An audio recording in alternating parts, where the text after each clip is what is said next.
जास्त काही वेळ घेणार नाही. मंत्रालय आणि विधिमंडळ वार्ता संघातर्फे प्रथमतः राज्याचे नवनिर्वाचित मुख्यमंत्री देवेंद्रजी फडणवीस साहेब आपल्यासाठी भाऊ आहेत ते. मी त्यांचे सुरुवातीलाच स्वागत आणि अभिनंदन करतो. साहेब, लोकसभेची आचारसंहिता लागण्यापूर्वी आपल्या महायुती सरकारने राज्यातील ज्येष्ठ पत्रकारांसाठी जी निवृत्ती वेतन आहे, बाळासाहेब आंबेडकर सन्मान योजना, तर 20,000चा एक GR काढलेला.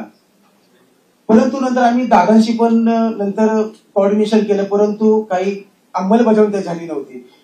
मी जास्त काय मागणार नाही. जो GR निघालाय जो 20,000चा, याची फक्त अंमलबजावणी करावी. आपण राज्यातल्या लाडक्या बहिणींना जसा सन्मान दिला तसा राज्यातील लाडक्या पत्रकारांचा सुद्धा सन्मान करावा. यावेळी फक्त एवढंच मागणी करतो.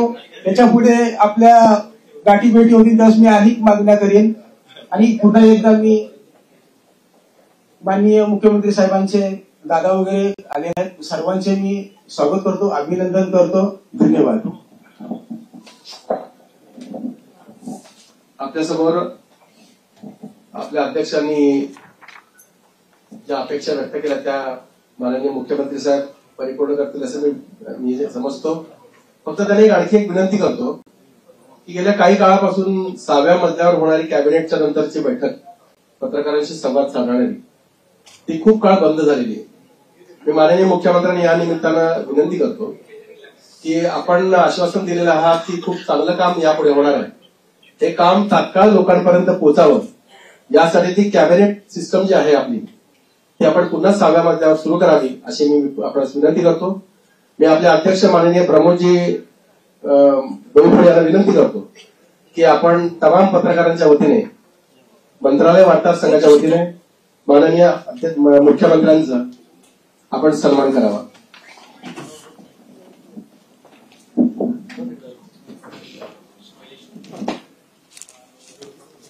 मला ही संधी मिळते.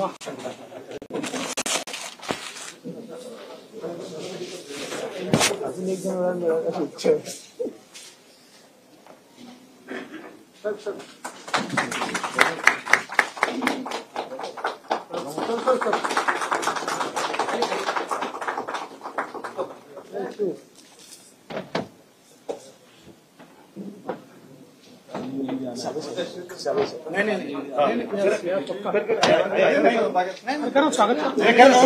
साहेब बोलतात. अरे साहेब बोलतात ते म्हणतील ते करायचं आहे. हो नाही असं नाही. माननीय मुख्यमंत्र्यांच्या समवेत साहेब इथे आलेले आहेत. मी अध्यक्ष साहेबांना विनंती करतो आपण त्यांचा सन्मान करावा.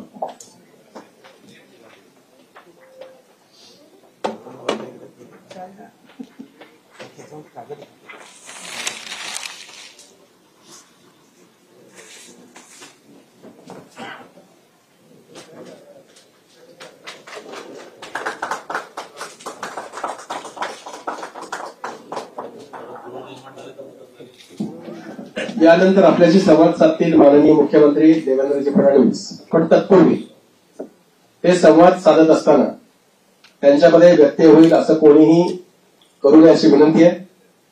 त्यांनी सांगितलं खूप वेळ इथे आहे, त्यामुळे आपल्याला प्रश्न जेव्हा विचारायचे असतील तेव्हा आपण हात वर करायचा, तेव्हाच आपण प्रश्न विचारता येतील. मी माननीय मुख्यमंत्र्यांना विनंती करतो की आपण संवाद साधावा.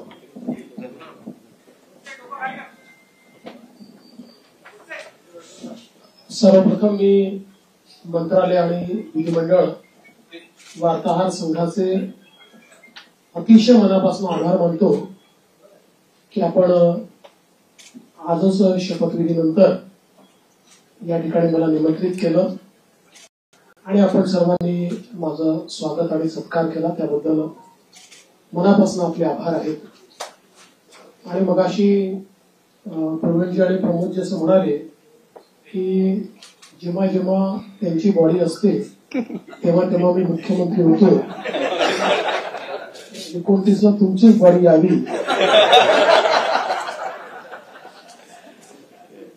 अशी शुभकामना मी तुम्हाला देतो. खरं म्हणजे आपला हा संघ राज्याच्या आपल्या संपूर्ण लोकशाही व्यवस्थेतला एक अत्यंत महत्वाचा स्तंभ आहे. कारण विधिमंडळ आणि मंत्रालयातलं राज्याचा कारभार चालतो आणि तो योग्य प्रकारे चाललाय की नाही हे राज्यामध्ये सांगण्याचं काम तुम्ही करता. आणि जिथे काही चुका असतील त्या नजरेस आणून देतात, त्याच्यामुळे त्या चुका देखील सुधारता येतात. एखादी गोष्ट जी अतिशय जनोपयोगाची असेल ती जनतेपर्यंत पोहोचवण्याचा प्रयत्न देखील आपण करता. अर्थात कधी कधी एखादी गोष्ट आम्हालाही माहिती नसते आणि ती जनतेपर्यंत चालली जाते. मग लक्षात येतं की असं काहीतरी घडलेलं आहे आणि मग त्याचं फायर फायटिंग आम्हाला करावं लागतं. पण मला असं वाटतं की आपलं ते काम आहे आणि निश्चितपणे अतिशय चांगल्या प्रकारे आपण सर्व लोक ते करतात. गेली 2.5 वर्ष मुख्यमंत्री एकनाथराव शिंदेजींच्या नेतृत्वात आम्ही सरकार चालवलं आणि अतिशय गतिशील अशा प्रकारचे सरकार होतं. आज शपथविधीच्या निमित्ताने ज्यावेळेस आमची ऍडव्हर्टाइजमेंट चालली होती तर त्यात मला कोणीतरी विचारलं की महाराष्ट्र आता थांबणार नाही असं तुम्ही का म्हणताय. तर मी त्यांना समजावून सांगितलं 2.5 वर्षामध्ये महाराष्ट्राने विकासाची गती घेतली आहे. आता या गतीला आम्ही तसंच पुढे नेऊ. आता महाराष्ट्र थांबणार नाही. त्या गतीनं प्रगतीकडे महाराष्ट्र जाईल आणि पायाभूत क्षेत्र असो, सामाजिक क्षेत्र असो, उद्योगाचं क्षेत्र असो, प्रत्येक क्षेत्रामध्ये महाराष्ट्र अग्रणी राहील असा विश्वास या निमित्ताने मी व्यक्त करतोय. कारण म्हणजे जरी आमचे रोल बदलले असले, मी 14ला मुख्यमंत्री होतो, शिंदे साहेब आमच्या सोबत होते, 19ला 72 तासांकरता का होईना पण मी आणि अजितदादा मुख्यमंत्री आणि उपमुख्यमंत्री होतो. मग मागच्या काळामध्ये शिंदे साहेब मुख्यमंत्री होते, मी उपमुख्यमंत्री होतो आणि अजितदादाही उपमुख्यमंत्री होते. आता पुन्हा मी मुख्यमंत्री आणि शिंदे साहेब उपमुख्यमंत्री आहेत, अजितदादा उपमुख्यमंत्री आहेत. रोल जरी आमचे बदलले असले तरी देखील दिशा तीच राहणार आहे, गती तीच राहणार आहे, समन्वय देखील तोच राहणार आहे. त्यामुळे मला असं वाटतं की कुठेही याच्यामध्ये वेगळेपण हे आपल्याला पाहायला मिळणार नाही. मात्र आताच आमची जी पहिली मंत्रिमंडळाची बैठक झाली त्या बैठकीमध्ये आम्ही तिघांनीही सगळे जे आमचे अधिकारी आहेत त्या अधिकाऱ्यांना सांगितलं की मागच्या काळामध्ये पहिल्यांदा शिंदेजी आणि आम्ही आलो तर 50 ओव्हरची मॅच होती. मग अजितदादा जॉईन झाले तर काळ कमी असल्यामुळे 20-20ची मॅच होती. आता टेस्ट मॅच आहे, त्याच्यामुळे नीट योग्यपणे धोरणात्मक निर्णय घेत पुढची पायाभरणी योग्य प्रकारे करत आपल्याला राज्याला पुढे न्यायचं आहे.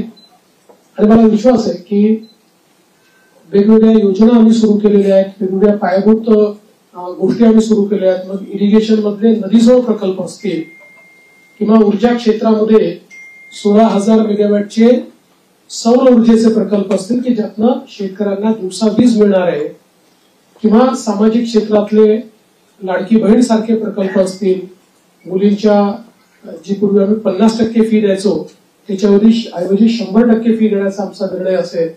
असे हे जे वेगवेगळे निर्णय आहेत हे निर्णय पुढे सुरूच ठेवायचे आहेत. आणि आमचा प्रयत्न हा असणार आहे की आम्ही आमच्या वचननाम्यामध्ये, जाहीरनाम्यामध्ये जी जी आश्वासनं दिलेली आहेत ती आश्वासनं पूर्ण करण्याच्या दृष्टीनं पावलं आम्हाला उचलायची आहेत. आणि त्या दृष्टीनं पुढच्या काळामध्ये आम्ही निश्चितपणे योग्य वेळी योग्य निर्णय करून दिलेली सगळी आश्वासनं पूर्ण करण्याचा प्रयत्न करणार आहोत. मी या निमित्ताने महाराष्ट्रातल्या जनतेला आश्वासित करू इच्छितो की एक लोकाभिमुख सरकार, सर्व समाजाला सोबत घेऊन चालणारं सरकार हे महाराष्ट्राला पुढच्याही काळात पाहायला मिळेल. आणि अडचणी अनेक येतात, पण त्या अडचणींवर योग्य मार्ग काढत आम्ही मार्गक्रमण करू हा विश्वास मला आहे. मी आपल्या सगळ्यांची देखील या प्रयत्नांमध्ये साथ मागतोय. आपलं देखील एक प्रकारे सहकार्य या सगळ्या प्रयत्नामध्ये असावं अशा प्रकारची आपल्या सर्वांना विनंती करतो आणि आपल्या माध्यमातून महाराष्ट्राच्या 14 कोटी जनतेला मी आश्वासित करू इच्छितो की हे सरकार पारदर्शीपणे आणि गतिशीलतेनं त्यांच्या कल्याणाकरता काम करेल हा विश्वास मी देतो. एक मिनिट आलोक देशमुख. सर नमस्कार, मी आलोक देशपांडे. ही 5 वर्षात आपल्या राज्यात इतकं काय काय बघितलं, द्वेष, आरोप, सगळे काय काय खूप लेवलला सगळं गेलं. ही पुढची 5 वर्ष त्याच्यापेक्षा थोडी वेगळी असतील का? राजकारण थोडं वेगळं असेल का? याच्याबद्दल तुम्ही काय सांगा? पूर्णपणे वेगळं असेल. मी सांगितलं की बदल्याचं राजकारण करायचं नाहीये, तर बदल दाखवेल अशा प्रकारचं राजकारण करायचं आहे. त्यामुळे हे खरं आहे की विरोधकांची संख्या कमी आहे, पण विरोधकांच्या संख्येवर त्यांचा आवाज आम्ही मोजणार नाही किंवा संख्येनुसार त्यांचं मूल्यमापन आम्ही करणार नाही. त्यांनी योग्य विषय मांडले तर त्या विषयाला तेवढ्याच प्रकारचा सन्मान आम्ही देऊ. आणि मला असं वाटतं की पूर्णपणे स्थिर सरकारचे 5 वर्ष हे आपल्याला पाहायला मिळतील. जनतेची अपेक्षा देखील आमच्याकडनं हीच आहे, कारण जे मॅन्डेट जनतेने आम्हाला दिलंय असं मॅन्डेट मिळाल्यानंतर जनतेची अपेक्षा आहे की एक स्थिर सरकार महाराष्ट्राला मिळालं पाहिजे. कुठल्याही प्रकारचे 2019 पासून तर 22.5 पर्यंत जे वेगवेगळे बदल दिसले अशा प्रकारचे कुठलेही धक्के आता यापुढे लागू नयेत ही जी अपेक्षा आहे ती आम्ही पूर्ण करू. दीपक बातुसे. सर, लाडकी बहीण योजना याचा तुमच्या विजयात मोठा वाटा आहे. 2100 रुपये करण्याची तुम्ही घोषणा केली होती. तो निर्णय साधारणतः कधीपर्यंत होणार? आणि दुसरं, आता एक अशी चर्चा सुरू आहे की 1,500 जेव्हा दिले तेव्हा स्क्रुटिनी कोणतीही झाली नव्हती. आता 2100 देताना स्क्रुटिनी होणार अशी चर्चा आहे. त्या संदर्भात वस्तुस्थिती काय असेल? असं आहे की पहिल्यांदा तर ही योजना आम्ही सुरूच ठेवणार आहोत आणि 2100 देखील आम्ही देणार आहोत. आता बजेटच्या वेळी त्याचा आम्ही विचार करू आणि शेवटी आपले सगळे आर्थिक सोर्सेस जे आहेत ते सोर्सेस योग्य प्रकारे चॅनलाइज झाल्यानंतरच आपल्याला ते करता येतं. त्याच्यामुळे ते करण्याचा निर्णय पक्का आहे. जी आश्वासनं दिली ती आश्वासनं पूर्ण करू. त्याकरता ज्या व्यवस्था करायच्या त्या व्यवस्था आम्ही आधी करू. स्क्रुटिनीचा जिथपर्यंत सवाल आहे तिथपर्यंत एवढंच आहे की निकषाच्या बाहेर जर कोणी घेतलं असेल, निकषातला जो असेल त्याला कोणालाही त्यातनं कमी करायचं नाहीये. पण काही तक्रारी आल्या आहेत की निकषाच्या बाहेर मिळालेला आहे. जसं आपल्याला कल्पना असेल की शेतकरी सन्मान योजना जेव्हा मोदीजींनी सुरू केली त्यावेळी पहिल्यांदा जे काही बेनिफिशियरीज होते लक्षात आलं की मोठ्या शेतकऱ्यांना देखील ते मिळालेलं आहे. मग नंतर त्यातल्या अनेक शेतकऱ्यांनी स्वतःच त्या ठिकाणी सांगितलं की आम्ही या निकषात बसत नाही. मला असं वाटतं त्यानंतर ती स्थिर झाली.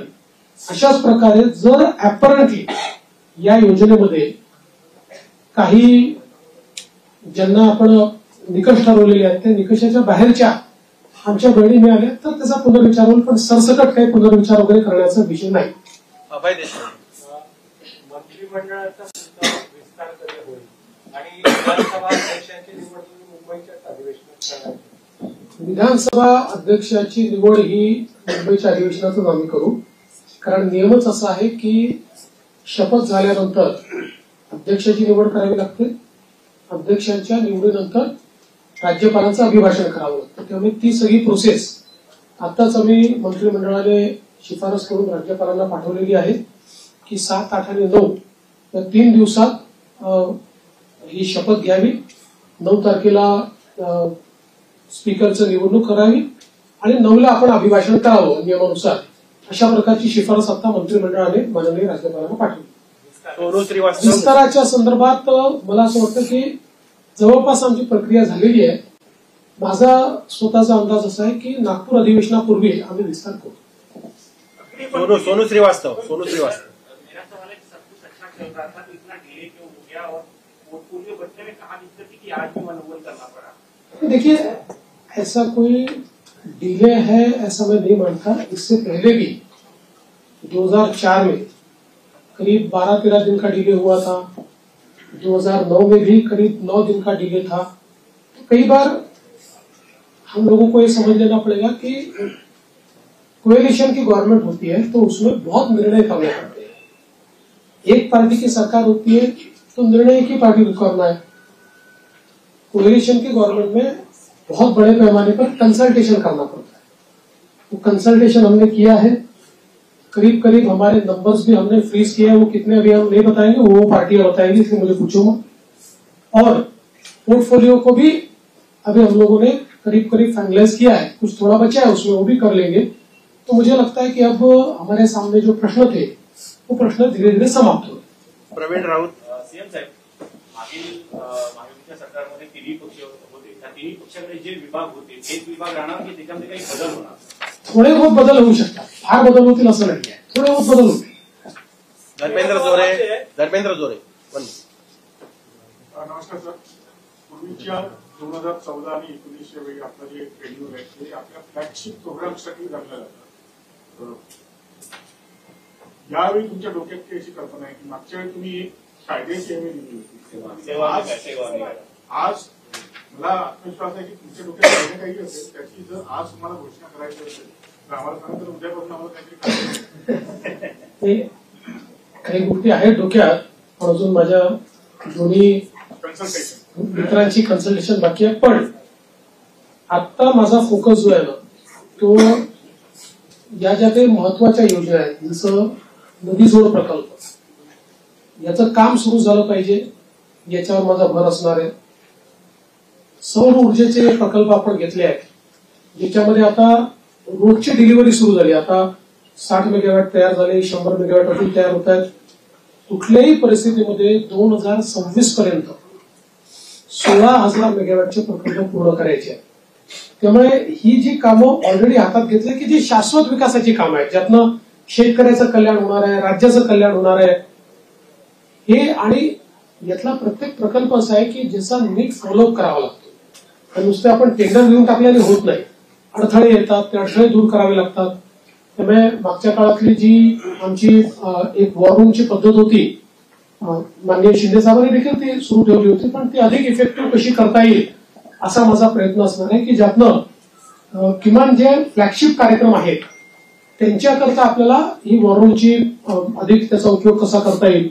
जलयुक्त शिवार सारखी योजना जी पुन्हा आम्ही गेल्या 2.5 वर्षामध्ये त्याला बळकटीकरण केलेलं आहे, या योजनेला अधिक वेगाने आपल्याला कसं करता येईल याचा प्रयत्न माझा असणार आहे.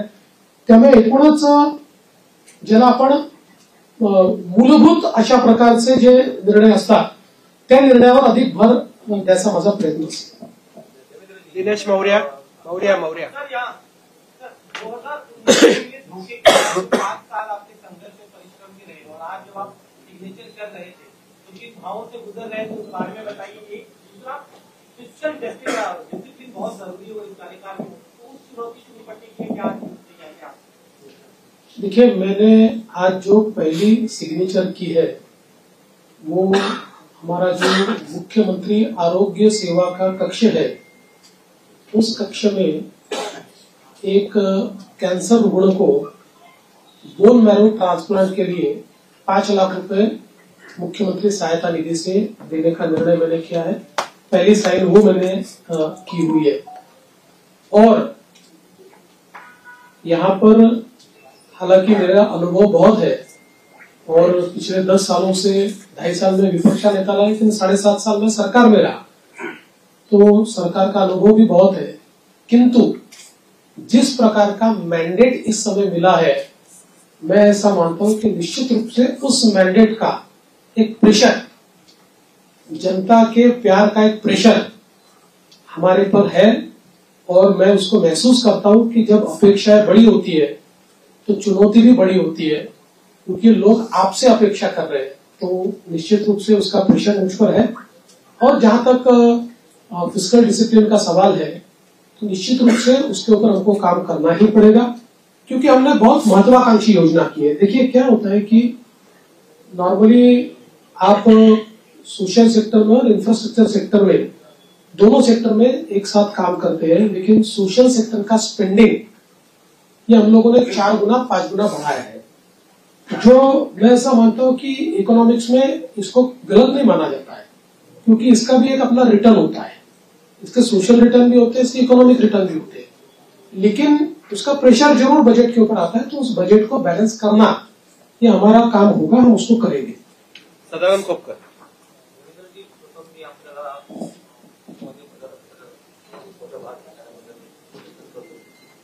पूर्वीचं जे जो महाराष्ट्र आपण पाहिला होता, 2014 नंतरचा 2024 10 वर्षाचा काळ म्हणजे तसा फार मोठा काळ गेलेला आहे. या 2024 नंतरच्या महाराष्ट्राकडे आपण कसं पाहता? मला असं वाटतं की महाराष्ट्र वेगाने प्रगतीच करतो आहे, मात्र राजकीय संस्कृती जी महाराष्ट्रातली आहे त्याच्यावर पुनर्विचार करण्याची गरज ही सर्व पक्षांना आहे.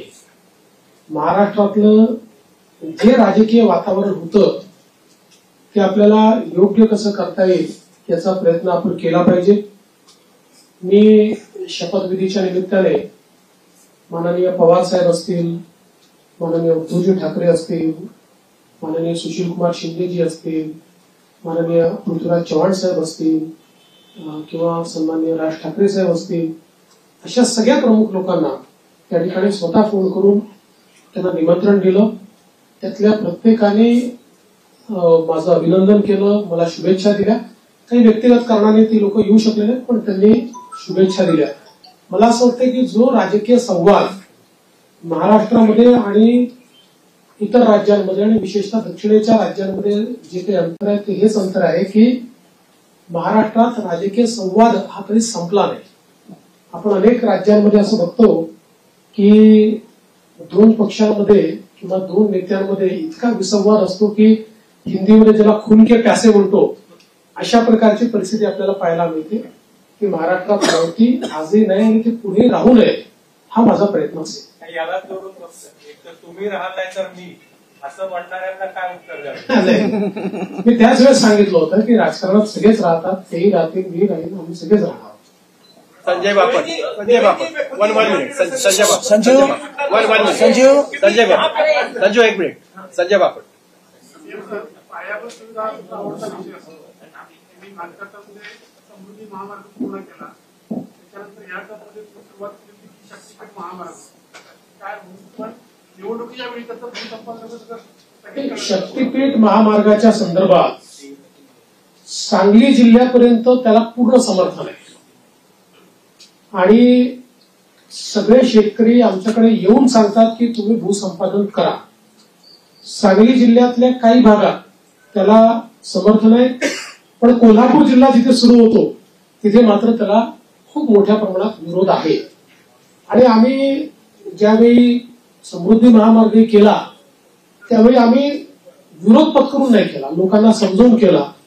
त्यामुळे आमचा यात प्रयत्न असा असेल की ज्या भागापर्यंत विरोध नाही तिथपर्यंतची अलाइनमेंट आता फायनल करायची आणि पुढची अलाइनमेंट जी आहे ती आपल्याला सगळ्यांची चर्चा करून काही पर्यायी अलाइनमेंट काढता येते का याचा विचार आपण करू. कारण शेतकऱ्यांना नाराज करून शेतकऱ्यांच्या जमिनी जबरदस्तीने घेऊन विकास करण्याची मानसिकता आपली नाही आहे. त्यामुळे काही पर्यायी रस्ते तयार करता येतील किंवा त्याला एक्झिस्टिंग जो काही हायवे आहे त्याला कोल्हापूरच्या आधी कुठे जोडता येईल का, किंवा अजून काही एखादा आपल्याला फ्लायओव्हरच्या माध्यमातून काही निर्णय करता येईल का, असं चर्चेतनं मार्ग काढू. पण मला असं वाटतं की सांगली जिल्ह्यापर्यंत तर शक्तीपीठ महामार्गाला मोठ्या प्रमाणात समर्थन आहे आणि माझा या महामार्गावर एकाच कारणाकरता थोडासा जोर आहे की जसं समृद्धी महामार्गामुळे विदर्भ आणि मराठवाड्यातले विशेषतः संभाजीनगर आणि जालना जिल्ह्याचं चित्र बदललं. म्हणजे आता महाराष्ट्राचं न्यू इंडस्ट्री मॅग्नेट हे पुण्यावरनं हळूहळू पुण्यात शिफ्ट होणारच नाही, पण आता त्याचा विस्तार आपल्याला संभाजीनगर आणि जालन्याला होताना दिसतोय. तर अशाच प्रकारे शक्तीपीठ महामार्गामुळे संपूर्ण मराठवाड्याचं चित्र बदललं, चित्र एकदम. आणि म्हणून त्या महामार्गाचा माझा थोडा आग्रह आहे. पण सगळ्यांशी चर्चा करूनच त्याच्यातला पुढचा निर्णय होईल, तोपर्यंत होणार नाही.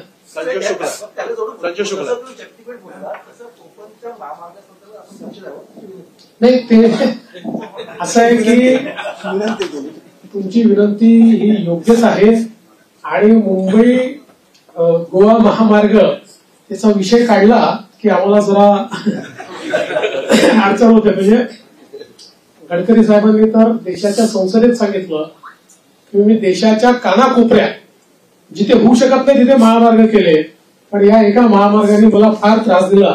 मग मला असं वाटतं आता ते अंतिम टप्प्यात आहे. संजीव शुक्ला,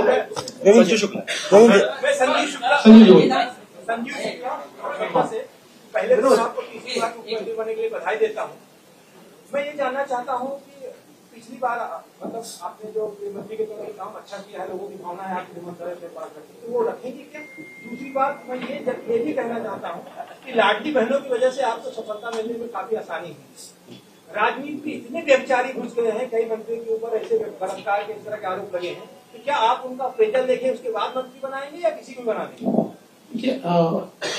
पहला जो आपका सवाल है उसमें कौन सा मंत्रालय किसके पास रहेगा, ये अंतिम चरण में है. उसका निर्णय तीनों मिलकर करेंगे. यूनिलैटरली उसकी घोषणा मैं नहीं कर सकता. और जहां तक पुराने मंत्रियों का सवाल है तो उसमें निश्चित रूप से सभी के काम का एक मूल्यमापन तो हो रहा है, मूल्यांकन हो रहा है. उस मूल्यांकन क्योंकि हमारे जो दोनों साथी है एकनाथ शिंदे जी ने भी और दादा ने भी, हम तीनों ने बैठकर ये तय किया है कि हम मूल्यांकन करेंगे, पुराने मंत्रियों के कामों का मूल्यांकन होगा, उसके आधार पर आगे का निर्णय होगा.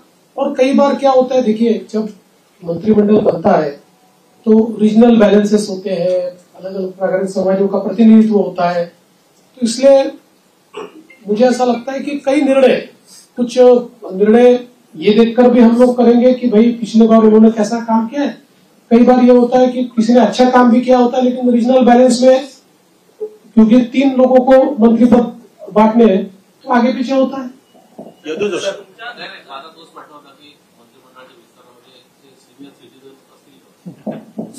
कोणी सिनियर सिटीजन नाही आहे.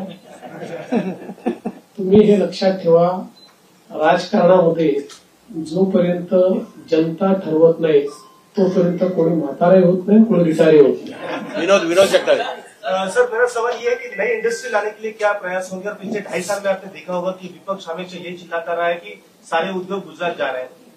देखिए विपक्ष को तो बार बार जवाब दिया है, आंकड़ों से दिया है. आज आपको एक और नया आंकड़ा बताता हूं कि पिछले पूरे साल में हमको जितना एफडीआई मिला उसका 90% एफडीआई 6 महीने में मिल गया. तो आप समझ सकते हो कि कितना इनफ्लो इंडस्ट्री का आ रहा है. और जल्दी ही कुछ इंडस्ट्रीज की घोषणा मैं करूंगा. मेरी बातचीत अंतिम चरण में है कि जिनको महाराष्ट्र को पाकर, उन इंडस्ट्रीज को पाकर बहुत महाराष्ट्र को खुशी होगी, ऐसी कई इंडस्ट्रीज के साथ मेरी चर्चा अंतिम चरण में. अजय भाई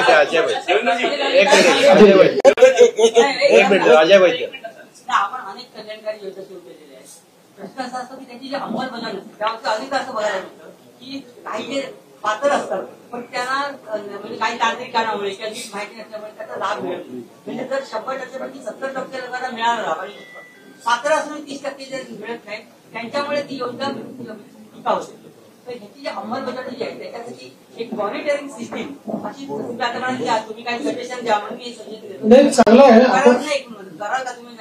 असं मॉनिटरिंग सिस्टीम असावी की त्याचं एक स्वतंत्र खातं निर्माण करावं, त्याला एक कॅबिनेट दर्जाचे मंत्री असावे, त्यांना सगळ्या खात्यांना ऍक्सेस असावा आणि त्यामुळे त्यांनी त्याचं मॉनिटरिंग केलं काय तर ह्या योजना खरोखर लोकांना प्रत्यक्ष लाभ होऊ शकेल. आणि माझं एक सजेशन असं आहे की शिंदे साहेबांनी या सगळ्या याच्यात जो हे केलेलं आहे तर शिंदे साहेबांकडे हे काम सोपवलं तर ते चांगल्या प्रकारे होऊ शकेल आणि त्यांना सगळे अधिकार द्यावे करायचं आणि या खात्याला शिवशाही खातं असं नाव द्यावं अशी माझी. आपली सूचना चांगली आहे. मला असं वाटतं की याच्यामध्ये फायनान्शियल मॉनिटरिंग हे सीएजीच्या थ्रू होतं. सोशल ऑडिट करता आपल्याकडे कुठली यंत्रणा नाही. या योजनांचं केवळ आपण फायनान्शियल ऑडिट करतो सीएजीच्या माध्यमातून. निश्चितपणे फ्लॅगशिप ज्या योजना आहेत याच्या सोशल ऑडिटची देखील काही व्यवस्था आम्ही उभी करू.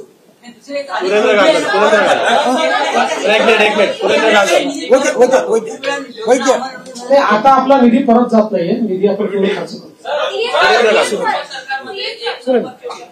एकच मिनिट, एक 1 मिनिट. विरोधी पक्ष असणं हे लाडक्या बहिणींचा आदर केला नाही. बऱ्याच जरी 10% तरी काही राज्यांमध्ये तेवढ्या आमदार नसताना विरोधी पक्षाने तसा विचार आपल्याकडे होता. बघा, हा निर्णय अध्यक्षांना करायचा. हा निर्णय काही सरकारचा निर्णय नसतो, हा अध्यक्षांचा निर्णय असतो. अध्यक्ष जो निर्णय करतील तो आम्हाला मान्य असेल. आपण हे बघितलं असेल की लोकसभेमध्ये जेव्हा विरोधी पक्षनेते पद नव्हतं 10 वर्ष, तरी देखील जो सर्वात मोठ्या पक्षाचा नेता होता त्याला विरोधी पक्षनेत्याप्रमाणे सगळे अधिकार लोकसभेने दिले होते किंवा सगळ्या प्रकारे त्या जागांवर जिथे स्टॅट्युटरीली विरोधी पक्षनेता असतो तिथे त्यांना इन्व्हॉल्व्ह करून घेतलं. या ठिकाणी अध्यक्ष जो निर्णय करतील आम्हाला तो मान्य असेल. त्यांनी जर ठरवलं की आपल्याला विरोधी पक्षनेता द्यायचा, आम्ही कधीच विरोध करणार नाही. लाडकी बहीण कोणतरी बोलते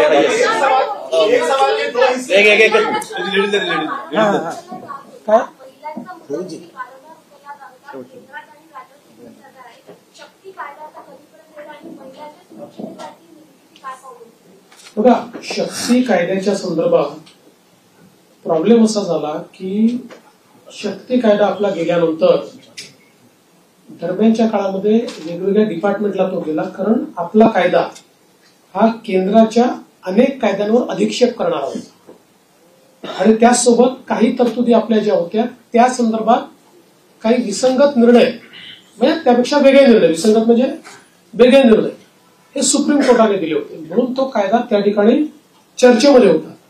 दरम्यानच्या काळामध्ये केंद्र सरकारने 3 नवीन कायदे तयार केले आणि या 3 नवीन कायद्यांमधल्या त्यांनी ज्या तरतुदी केल्या जवळपास आपण ज्या तरतुदी केलेल्या आहेत तशा तरतुदी त्या कायद्यांमध्ये आहेत आणि आता पुन्हा त्या कायद्याशी आपल्या काही तरतुदी विसंगत होत आहेत. त्यामुळे आता केंद्र सरकारशी त्या संदर्भात चर्चा करावी लागेल. जसं आपण बघितलं असेल तर आता या नवीन कायद्यांमध्ये एक इंडिपेंडंट चॅप्टर हा रेपवर तयार झालेला आहे. फाशीपर्यंतची शिक्षा जी आधीच्या कायद्यांमध्ये नव्हती ती आता या नवीन ज्या आपण जी न्यायसंहिता केलेली आहे त्याच्यामध्ये ठेवलेली आहे.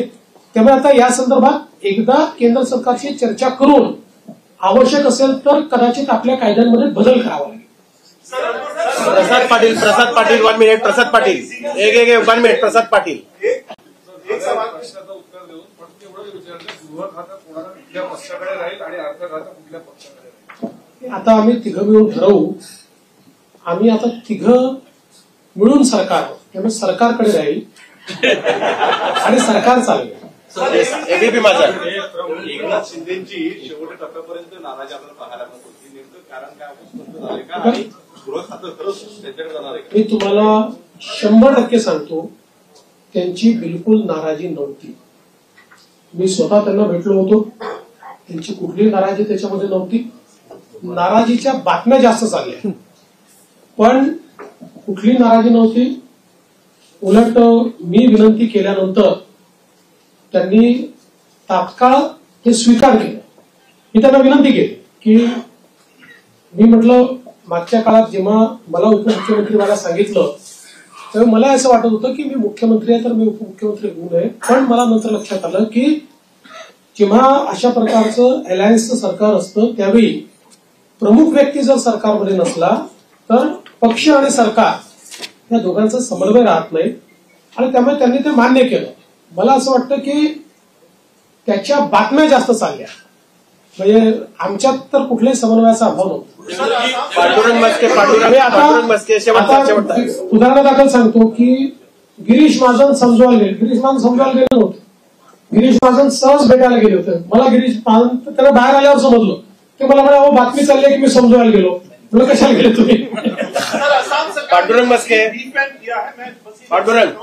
आसाम सरकार ने डीप बैंक किया है पूरे राज्य में आपकी सरकार आज आई है, मैं जानना चाहता हूँ क्या आपकी 12वीं वसीयत पेश करेगा या क्या आपका? देखिए, गोवंश हत्या बंदी का कानून हमने पिछले समय मंजूर किया है। हमारे यहाँ पर गोवंश केवल गाय नहीं, गोवंश की हत्या नहीं की जा सकती है। उस कानून को कड़ाई से हम लोग लागू कर रहे हैं। शेवटचे जर बसके पांडुरंग बसके एक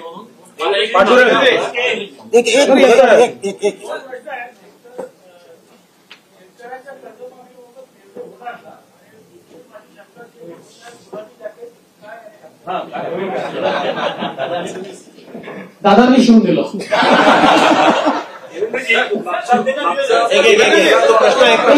कर्जमाफीच्या संदर्भात जी आम्ही घोषणा केली आहे त्याच्याबरोबर खूप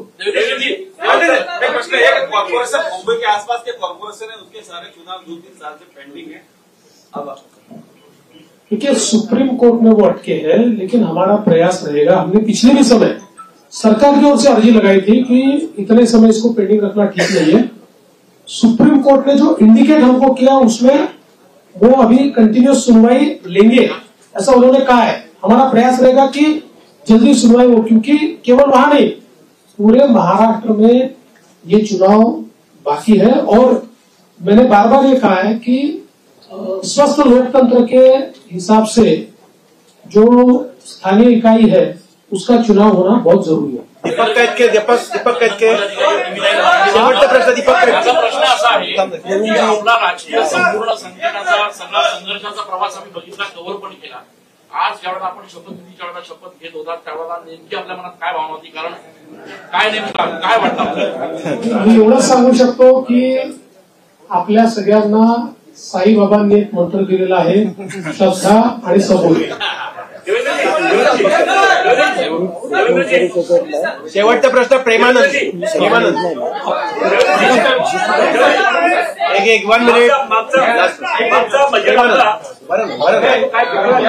बरं ना या निवडणुकीची लोकसभेला घातला तुम्ही सांगितलं पहिल्या कॅबिनेटमध्ये धनगरांना प्रश्न मार्गी लावणार. आता काय ठोस निर्णय होणार आहे? असं आहे की त्याच्यानंतर मी राज्याच्या विधानसभेमध्ये त्याची वस्तुस्थिती मांडली होती की कशा प्रकारे ऑलरेडी त्याच्या आधीच्या सरकारने हे देता येत नाही अशा प्रकारचा अहवाल हा केंद्र सरकारला पाठवला होता. त्याच्यानंतर त्याच्यामध्ये बरीच कारवाई झाली. मध्यंतरीच्या काळामध्ये त्याची केस कोर्टामध्ये झाली. कोर्टामध्ये त्याला सपोर्टिंग एफिडेव्हिट्स आम्ही केले, परंतु एका कुठल्या तरी सर्टिफिकेटमुळे कोर्टाने त्याच्यात दुसरा निर्णय घेतला. नंतर ते सर्टिफिकेट बोगस असल्यामुळे ते सर्टिफिकेट आम्ही रद्द केलं. आता पुन्हा कोर्टाच्या विचाराधीन तो विषय आहे आणि कोर्टामध्ये योग्य ती बाजू आम्ही मांडलेली आहे. आणि मराठा आरक्षणाच्या संदर्भात निश्चितपणे मराठा समाजाला न्याय देण्याचा प्रयत्न मागच्या काळात आम्हीच केला आणि पुढे आम्हीच मराठा समाजाला न्याय निश्चितपणे देऊ.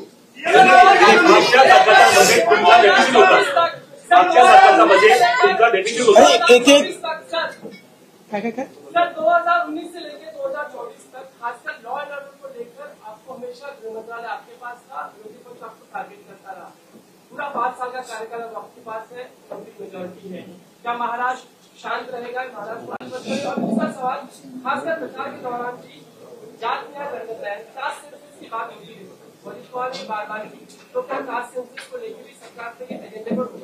और इसी से जुड़ा हुआ एक सवाल है, ये पत्रकारों के लिए आपने कानून बनाया था, लेकिन उसका अभी तक नोटिफिकेशन नहीं निकला है, उसको लेकर आप क्या पहला आपने क्या कहा था? देखो उनके सुन में भूल गया. ऐसा है कि कोई भी गृह मंत्री बने तब भी उसको ये सारी चीजें सुननी पड़ती है, टीका होती है. गृह मंत्रालय ही ऐसा है कि जिसमें आपको धन्यवाद कम मिलते हैं, गाली ज्यादा मिलती है, लेकिन बावजूद उसके कन्विक्शन के साथ आपको ये मंत्रालय संभालना पड़ता है. मैंने कन्विक्शन के साथ उसको संभाला और मैं इतना ही आपको कहता हूं कि इस कार्यकाल में भी हमारी सरकार गृह मंत्रालय के माध्यम से महाराष्ट्र में कानून व्यवस्था अच्छी रहे, महाराष्ट्र के लोगों को सुरक्षित लगे, इस प्रकार के सारे उपाय करेंगे।